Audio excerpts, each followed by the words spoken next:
Like అక్కర్లేదు, subscribe అక్కర్లేదు. మీరిచ్చే కామెంట్ మాకు చాలా ముఖ్యం. దయచేసి కామెంట్ చేయండి. పాదయాత్ర, బస్సు యాత్ర ఈ రెండిట్లో జగన్ ఏ యాత్ర చేస్తే బాగుంటుందని మీరు భావిస్తున్నారు? పాదయాత్ర, బస్సు యాత్ర. దేశంలో సంచలనాలకు, చర్చలకు కేంద్ర బిందువు అర్బన్ గోస్వామి.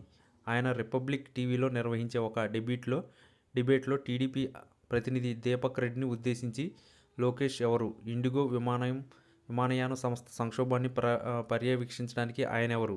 అంటూ చేసిన తీవ్ర వ్యాఖ్యలు జాతీయ స్థాయిలో పెనుదుమారం రేపాయి. ఒక రాష్ట్ర మంత్రి విమానయాన సంక్షోభాన్ని పర్యవేక్షిస్తున్నారా? టీడీపీ ప్రతినిధి ఈ మాటలు అర్బన్ నిలదీయడం, ఇది ఒక విమానయాన మంత్రిత్వ శాఖ లేక టీడీపీ మంత్రిత్వ శాఖ అని ప్రశ్నించడం టీడీపీ వర్గాలకు, ముఖ్యంగా ఆంధ్రప్రదేశ్ రాజకీయాలను ఒక్కసారిగా ఉలిక్కిపడేలా చేసింది.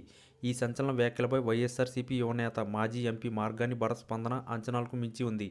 ఒక జాతీయ మీడియా వేదికగా టీడీపీ అతి ప్రచారాన్ని, అధికారికపై పార్టీ నాయకుడి పట్టును అర్బన్ గోస్వామి ప్రశ్నించడాన్ని ఆయన ఒక రాజకీయ ఆయుధంగా మార్చుకున్నారు. భరత్ మీడియా ముందుకొచ్చి సమన్వయం, వ్యంగ్యం కలగలిపిన శైలిలో మాట్లాడిన తీరు వైరల్ అయింది.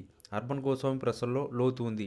రాష్ట్ర ప్రభుత్వంలో, కూటమిలో లోకేష్ గారికున్న తిరుగులేని శక్తిని ఆయన పరోక్షంగా బయటపెట్టారు. ఒక సాధారణ పౌర విమానయాన సంక్షోభంలో ఏపీ ఐటీ శాఖ మంత్రి వార్ రూమ్లో కూర్చుని పర్యవేక్షించడం ఎంతవరకు సమంజసం? కేంద్ర పౌర విమానయాన శాఖ మంత్రి రామ్మోహన్ నాయుడు గారు కూడా కూటమి నుంచే ఉన్నారు. మరి ఇక్కడ పవర్ సెంటర్ ఎవరి మాట నెగ్గుతుంది? లోకేష్ గారు మానిటరింగ్ చేస్తున్నారంటే కేంద్ర మంత్రి పర్యవేక్షణలో లోపం ఉందనే కదా అర్థం. దీన్ని భారత్ సూటిగా ప్రశ్నించారు.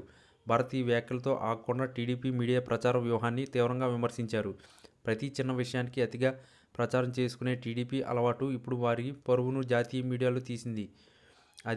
అధికారం ఒకరి చేతిలో, ప్రచారం ఇంకొకరి చేతిలో ఉంటే ఇట్లాంటి ప్రభావాలు తప్పవు. లోకేష్ గారు మానిటరింగ్ చేయాల్సినంత పెద్ద సంక్షోభం రాష్ట్రంలో ఏమీ లేదు. ముందు సొంత రాష్ట్రంలో రైతులు, నిరుద్యోగులు, దళితులు ఎదుర్కొంటున్న సమస్యలపై దృష్టి పెడితే మంచిది అని హితవు పలికారు.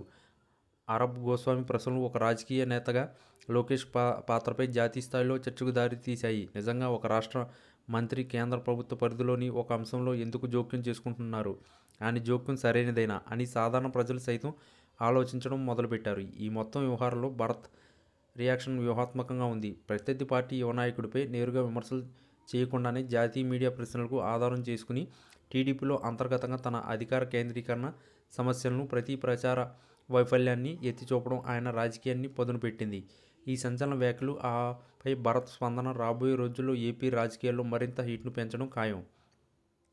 లోకేష్పై అరబ్ గోస్వామి వ్యాఖ్యలు, దానిపై మార్గాని భరత్ స్పందన గురించి మరింత